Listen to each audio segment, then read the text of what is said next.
Hey you playa, I stumbled across this video on Twitter the other day which made me instantly realize how much online dating is destroying most guys' ability to approach a girl and ask her out.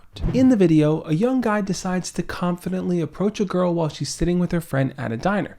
He gets her number and all is great until the video just switches entirely and shows him holding his phone on Tinder.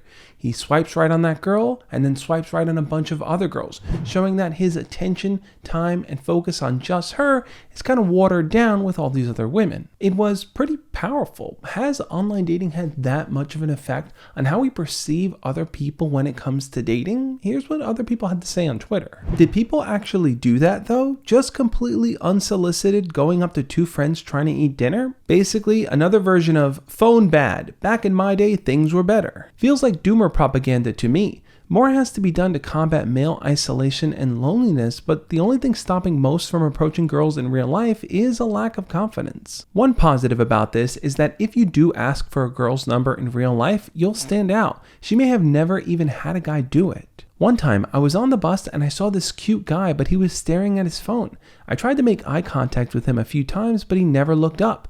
It made me wonder how often we miss potentially good interactions because we're so distracted. Do we really prefer strangers approaching us at restaurants based exclusively on appearances? Do we really prefer meeting just one or two people in a day and they aren't necessarily looking to date? Do we prefer going to a diner? How is the new option not better in every way? There are pros and cons to online dating just like there are pros and cons to approaching in real life. But does the video land like it should? Does it really represent this doomer reality that we live in when it comes to online dating? I'm not too sure about that. Some of the biggest benefits to online dating is the fact that it is convenient. You can pick up your phone and do it whenever you want to. There's also a wider selection of potential partners to choose from. You're not limited to just who you see out that night. You can literally just swipe all day long. You also don't have to deal with face-to-face rejection, which can be incredibly hard. It can just sting so much when someone tells you outright, I don't like you, or I'm not interested. In fact, one of my friends used to say this all the time. He didn't like the idea of walking up to a random girl and putting on a show to try to impress her. Instead, he would meet a girl online and kind of pre-qualify her by reading her profile, learning what her hobbies and her interests were, and seeing if they would probably get along. Also, it gave him a jumping off point to start conversations because if they had something in common, he could just go with that. For all the convenience that online dating offers, though, sacrifices are going to need to be made. First off, you're going to be competing in a much more saturated dating pool, where a lot of guys are vying for the same attention from a small amount of girls that you are, meaning you're going to have to do a whole lot more to actually stand out.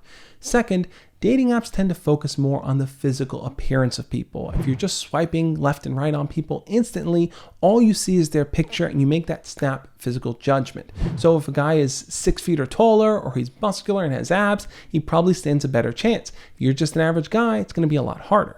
And third, in an effort to avoid face-to-face rejection, you're actually going to deal with a whole lot more abandonment and ghosting.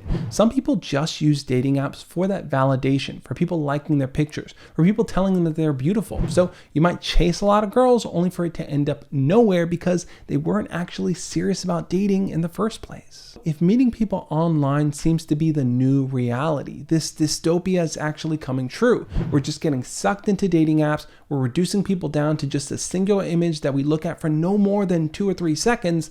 Can we avoid this reality? Do we need to return to tradition?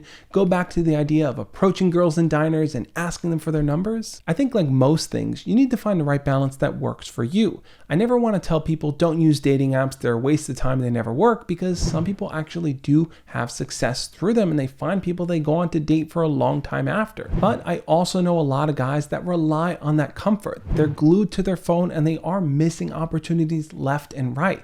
Girls they can approach and talk to and start a conversation with just because they don't really have the expertise and practice in doing that regularly. I think the most obvious answer here is to never allow yourself to fall into the trap of reducing a person you may want to date down to just a picture you see online or a face you see when you're out and about.